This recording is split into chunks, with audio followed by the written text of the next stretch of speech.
Now, on 105.9 FM and streaming worldwide on the WMAL app. O'Connor and Company. 8:06, O'Connor and Company. It's our fourth hour of 4 hours of morning radio mediocrity. I was about to say excellence, but then I realized that's Rush Limbaugh's line, and honestly, compared to Rush Limbaugh, we are mediocre. All of us are. Don't try to pretend. Anyway, it's a great show, and I'm glad you enjoy it. Thanks for letting us into your morning routine. Coming up in 30 minutes, he's the chairman of the Judiciary Committee in the House of Representatives.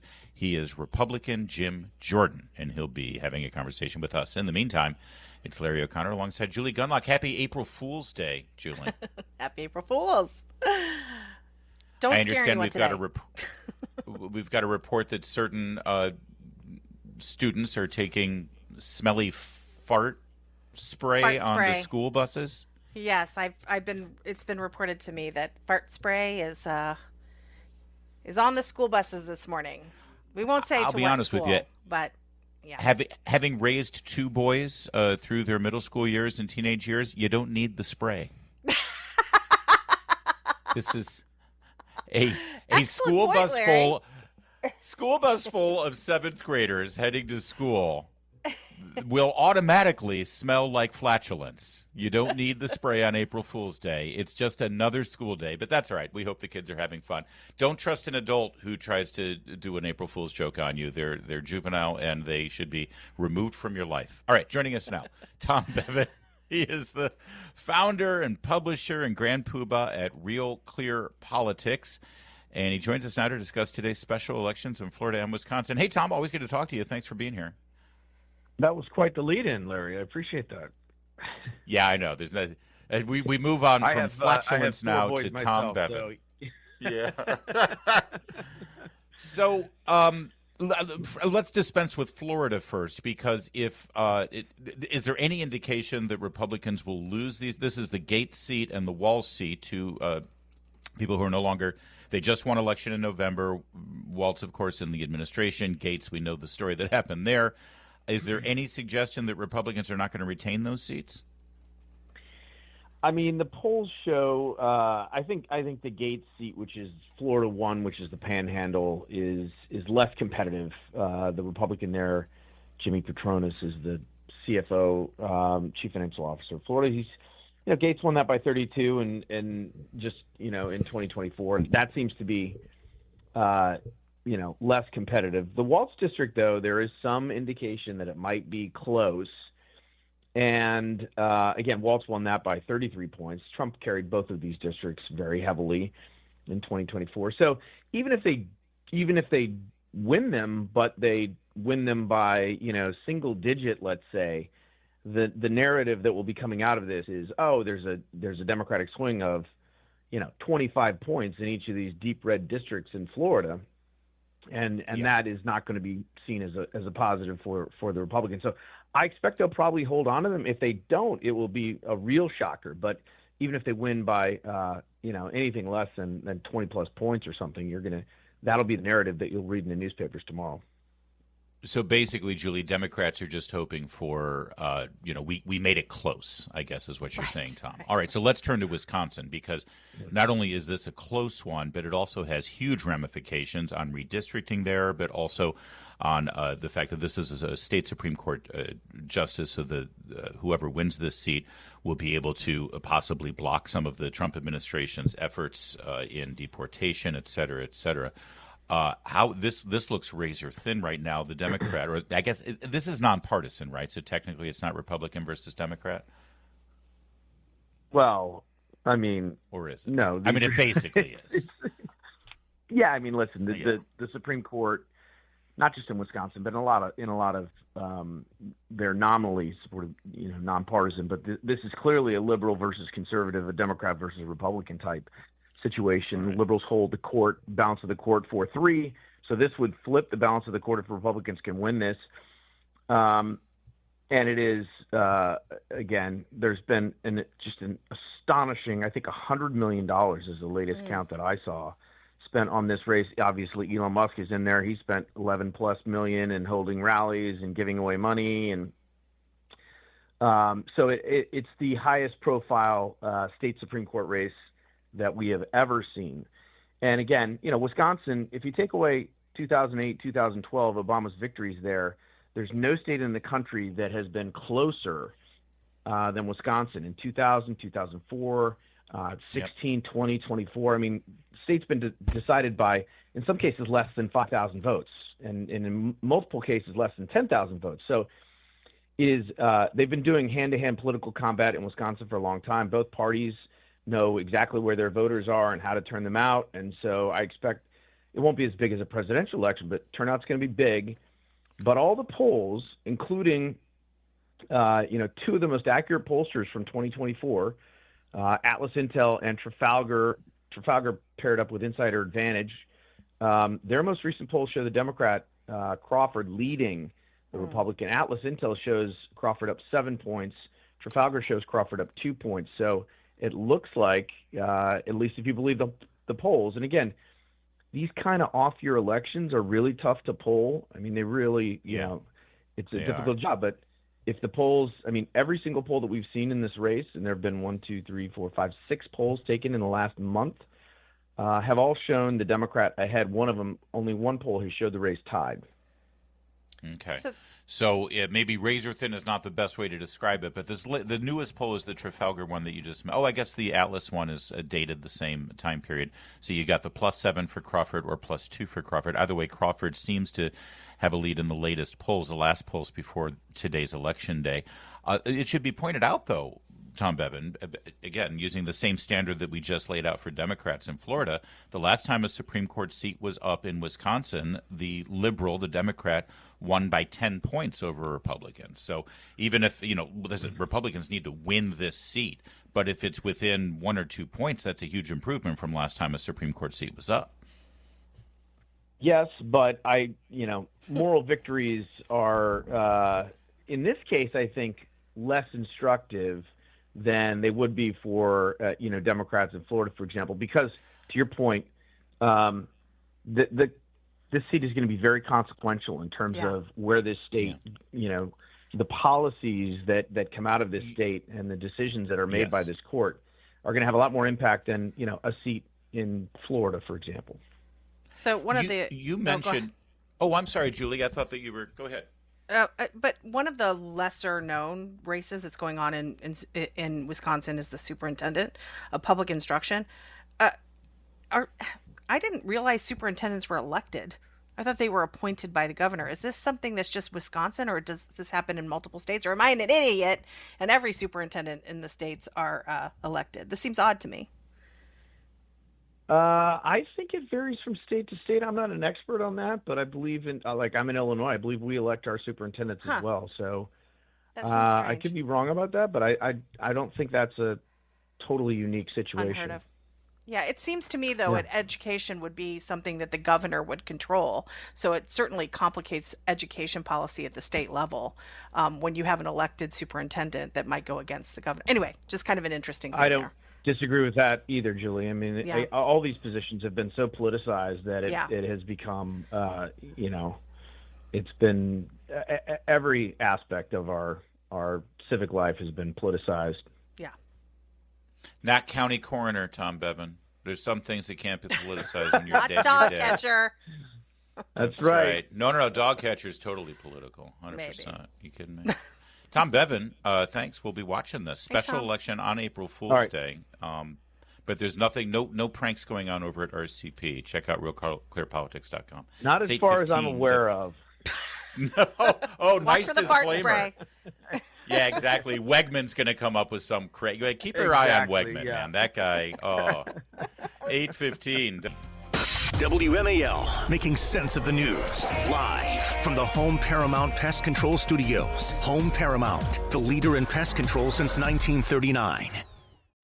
Julie, it's a beautiful time to be in Washington, D.C. A lot of locals mixing it up with the tourists by strolling and seeing the blossoms. But if anyone's going downtown, you might want to see another beautiful sight to behold. Yes, the blossoms are great. You're just getting at the tail end of peak blossom here, and you should check it out. In fact, Julie, you just did that. I want to hear a full report from you on the blossoms. But first, while you're enjoying the beauty of Washington, D.C., take a gander away from the Blossoms and walk up to the street that used to be known as Black Lives Matter Plaza, because now it is officially completely cleansed of that abomination. The street signs are gone. It doesn't say Black Lives Matter on the pavement. That's been cleaned out, and there are no more street signs that indicate it. It's as if it never happened. Julie. This should go down in history as one of the most embarrassing. You think B Word Set Me Up was embarrassing? The fact that they painted an entire street with Black Lives Matter, an organization that is filled with grifters who have taken money from, in some cases, good-hearted people, and wasted it on mansions and luxury items for their founders, and have done nothing to improve the condition of people in this country. And they painted an entire street sign with Black Lives Matter. Massive, massive display. And it was there for years. And it was all because of George Floyd, a felon who was killed in questionable circumstances. And but it is absolutely sickening to me that this was ever a display in a prominent area of Washington, D.C. So, yes, I know I should be in a good mood because of the cherry blossoms, but this makes me so mad that it was up as long as it was. Well, no, don't be mad. Be happy that we've restored it. It's gone. It's taken care of. And you're right. All of those millions and millions and millions and millions of dollars that were raised and spent under the guise of Black Lives Matter. You show me the Black lives who have been improved in Washington, D.C. based on that. This is all performative, as all of these things are. This is to make Muriel Bowser and the D.C. Council act like and pretend and convince themselves that they matter and they make a difference. Yeah. But they don't go down to, this is right in front of the White House. They don't go down to Southeast D.C. and actually see what's going on those streets and try to do something to improve those streets. That said, if you're not going down to check out what used to be Black Lives Matter and celebrate the cleansing of that abomination, you should still check out the Blossoms. Julie, you were there. You did a field trip on behalf of the station. What was it like? What was the scene yesterday? Well, look, it's crowded. Okay, there is no leisurely walking. You're saying a lot of excuse me as you're getting around the tourists. And I don't mean to be one of these Washingtonians who doesn't like tourists, but it was a little I'm impressed annoyed. that you say excuse me instead of get the F out of my way. There might have been a little of that, Larry. There might have been a little bit of that. My son at one point was like, Mom, be nice, because people stop. They literally stop in the middle of the sidewalk to take a photo, and then you can't get through, and you have to wait. That. And oh my gosh! Anyway, it was fine. And they don't speak of the English many times too. That didn't bother me. They understood. Get out of my way. But I will just say, I think the best thing to do is go super early in the morning and see this, sunlight and dawn in the morning. There's less tourists down there, or you can go even at dusk. But early morning, DC likes to sleep. So that to me is the best time to go. Now, did you brown bag it, or did you eat some of the specialties there that they're? No, we did a little picnic. You did. So. Oh, that's nice. It was fine. Mother-son outing. Yes, I mean nowadays we can identify as anything. But anyway, yes, it was a little brown bag lunch with my son. He had a day off of school, so we went down there with the dog. It was nice. Did you get into one of the little pedal boats? And we did not. We had the dog with us. Pedal around the. And I'm not doing that anyway. Well, you make him do all the pedaling. That's the point. Well, that sounds great. Well, I was going to go this weekend. We chose to stick around home instead because I've just got a lot of just really personal quickly, things that I need to take care of.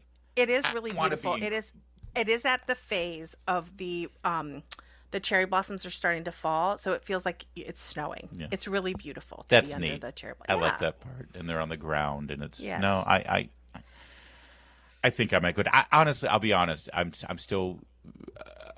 I don't want to be around crowds right now. It's crowd. I don't want to be around groups, and I know that it is a big crowd, and it's not because I don't mind. I used to live in big cities, and I'm used to being surrounded by people. It's just I'm still dealing with the aftermath of my dad dying and just a whole bunch of stuff going on. I just don't want to do. You know what I'm doing? I'm saving it up for our free speech forum at the Birchmere. That'll be a big crowd. There you go. That'll be fun. I want to build up my resilience for that night, and not spend it at the Chase. So I think I'm going to miss this year, sadly. It's okay. They'll be around next year. I'm glad you went. You took one for the team, and I appreciate you doing it. It's 8:23. Now on 105.9 FM and streaming worldwide on the WMAL app. O'Connor and Company. It's 8:36. It's O'Connor and Company. 30 minutes from now, we hand it off to Chris Plant for the Chris Plant Show. Thanks for sticking with us for our first 3.5 hours. Now let's really get down to it. It's Larry O'Connor with Julie Gunlock. And this is a guy, Julie, who in the House of Representatives, chairman of the Judiciary Committee. He doesn't throw down with these April Fool's jokes. Don't try to mess with Jim Jordan, because he will break you in half. Congressman Jordan, thanks for joining us. Good to be with you guys. Listen, a lot of discussion. Yeah, April Fool's Day. You know, back during the Biden administration, every day was a sort of Fool's Day. So, you know, that's why it's nice to set just one day apart. Congressman, there's a lot of discussion right now. And the Speaker of the House, Mike Johnson, I know a good friend of yours, your former colleague on the Judiciary Committee, has voiced concern over these district court judges who feel like they can just sort of preempt the executive branch of government. In your role as chairman of the Judiciary Committee, is it time to scrutinize these judges and these courts, because they are an operation of the legislative branch? Yeah, we're doing that today. We got a hearing here in an hour and a half where we're looking at that very issue. We got legislation we passed out of the committee 4 weeks ago that's going to be on the House floor tomorrow, and we'll pass the House floor. The legislation says if a district judge issues some injunction against an administration, it only applies to the people in the case in that respective jurisdiction. It doesn't apply nationwide. So we're looking at legislative action, oversight action, and frankly, we need to look at the appropriations process as well, because you have these district judges and some district trial judge somewhere issuing orders that impact everyone. And it's the one that's front and center, of course, is Judge Boasberg here in D.C. said, turn the plane around, bring the bad guys back. Yeah. And these are illegal migrants who did terrible things, part of an international terrorist organization gang, the Trendy Aragua gang. And he said, turn it around, bring him back. And most Americans are like, what are you talking about? The commander-in-chief is head of the executive branch. He's supposed to be about, the safety and security of our borders in our country. It made no sense. So, we're gonna highlight all that in the hearing today. Okay, and is this the sort of thing that would be legislated and then it requires 60 votes in the Senate, the whole idea that district courts injunctions are not national? Yeah, the bill would. Senator Hawley has indicated he's going to introduce companion legislation to what Representative Issa, whose bill is here in the House, as I said, passed the committee 4 weeks ago and is going to pass the full House. But, you'd have to have – now, understand – people on the left, though, understand this is a problem too. Even Supreme Court Justice Kagan has said that these injunctions applying nationally and nationwide are a real problem. So it's not like this is just conservatives. It's just that President Trump has been disproportionately had this happen to policies he campaigned on, the American people elected him to get done, and then you have these judges stopping it. So, but there's people on the left who understand this is a problem as well. There are people on the left who understand this is a problem, and they're being very honest about that, and I applaud them. But there are people on the left who would deny Congress even has the ability to defund these courts. What are you hearing from the left? What witnesses have the Democrats invited, for instance? Other than Jasmine Crockett, of course. Right. Yeah. Exactly. Well, understand, we create these courts. So the Speaker said this last week. There's the Supreme Court, but the lower courts, we create these districts and these courts and these district courts. So you can create them, you can take them out of existence, I guess, was the Speaker's point. But what we're looking at is you also appropriate money for them. Now, we don't want to do anything that would in any way jeopardize the security of judges. We all remember what happened to Justice Kavanaugh in the aftermath of the Dobbs opinion being leaked. So we don't want to do that. We want to make sure Americans have access to justice. We want to protect that. But there are things I think we can do. And we sent a letter to the Appropriations Chairman yesterday talking about we need to look at other avenues in the appropriation process that make sense for us to deal with. But the fundamental question here is, really the basic question is, who decides? Is it the guy who put their name on the ballot, or is it a bunch of bureaucrats? Is it the guy who got 77 million votes?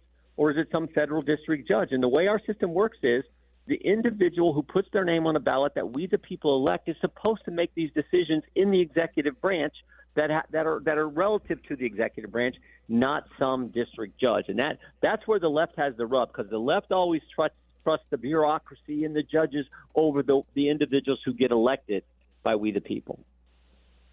We're speaking with Congressman Jim Jordan of the Judiciary Committee, and we'll look forward to that hearing today. Thanks for giving us a preview on it.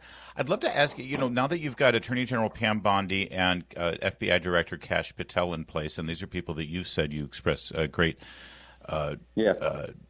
respect for and confidence in, are you still looking into all of the issues that happened during the Biden administration, during the first Trump term with regard to the FBI, James Comey? Are you sort of stepping back and letting them do their own house cleaning there?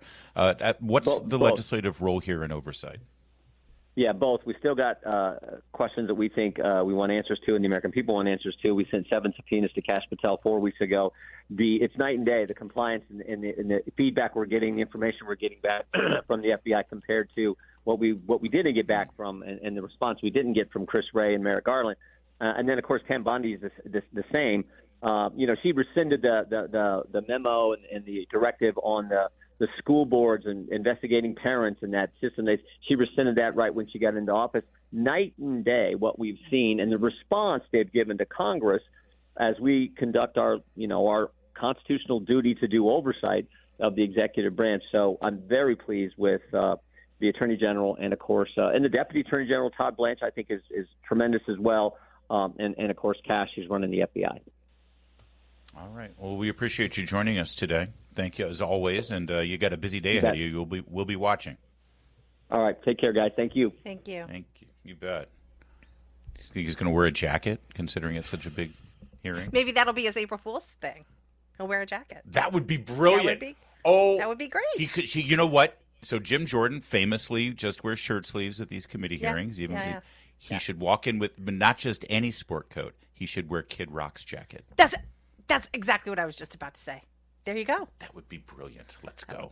WMAL, making sense of the headlines, because common sense isn't so common. Download the WMAL app to stream us for free. What a day this has been. Wouldn't you agree? It has.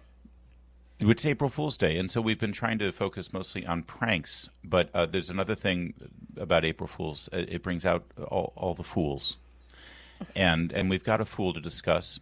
This is pop star Chappell Roan. Is that how you pronounce the last name? Roan? Yeah, Roan, I think. Yeah. It's an odd-looking individual, by the way. This is a person appears in drag most of the time, right? Is that the situation? Her thing is to look like a drag queen. But this is a biological woman, right? Yeah, but she dresses a woman. Up. Yes.